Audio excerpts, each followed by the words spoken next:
All right, today is Tuesday, December 22nd. I'm out here with Kevin. We are at the Bulldog Canyon Gate, the southern end of the Bulldog Canyon. Today we're going to climb up Dome Mountain. It should be about 6 or 7 miles round trip. Some of it's on dirt road. I think we'll be following some ATVs for some of it, but hopefully we won't get too much dust. It'll be a good day though. All right, we're coming up on our first intersection here. It's actually very quick from the gate where we parked. Here's what we're gonna do is we're gonna turn right onto this road 1356, and we're gonna follow that for I think a mile or so, and then we should hit the trail about then. We're coming up to our second intersection on the road here. You can see that road 1356 actually goes right, but what we're doing is we're gonna be heading straight on this smaller road. You can see up in the distance we have, in the foreground, we have the south peak of Dome Mountain, and then right there in the middle we've got Dome Mountain itself. That's where we'll be heading, but I'll continue to give updates whenever we have intersections like this. I think the next one is when we actually split off for the unofficial trail. All right, so I was wrong about my next update. We've actually only been on this road for about a quarter of a mile or so. You can see that it splits off, and judging by traffic, it might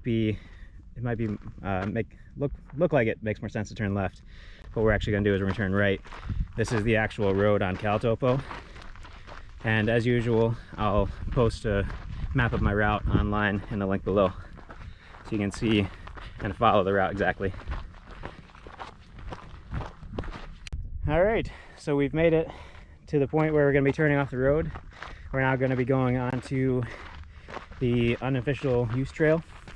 You can see right before we start heading back downhill on this ATV track, we have a cairn here that's white, and then we also have a cairn here that's red, and you can see the use path leading up the hill from here. And this is where you're going to turn off so that you can follow. I think I've read that this trail actually has these white marks along the way just to make it easier to follow. And if there's any other tricky points, I'll be sure to point them out.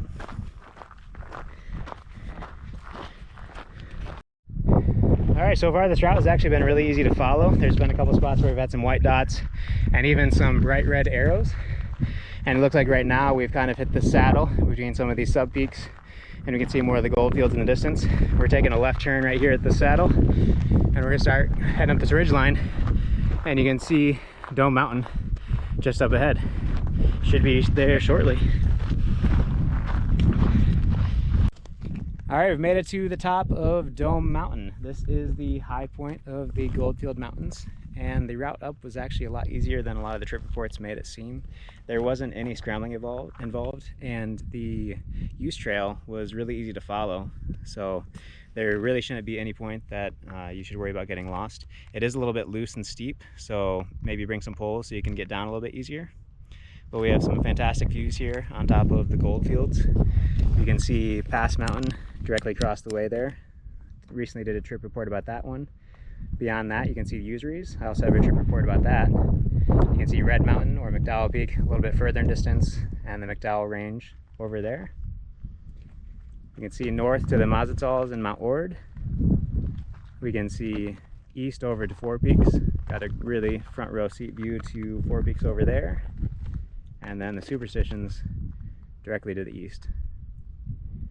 Really great views, really peaceful summit, and a really good day.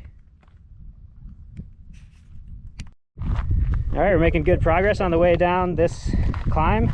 Like I said, a couple points it gets a little steep, but you do have all these guiding markers like that red arrow painted on the rock.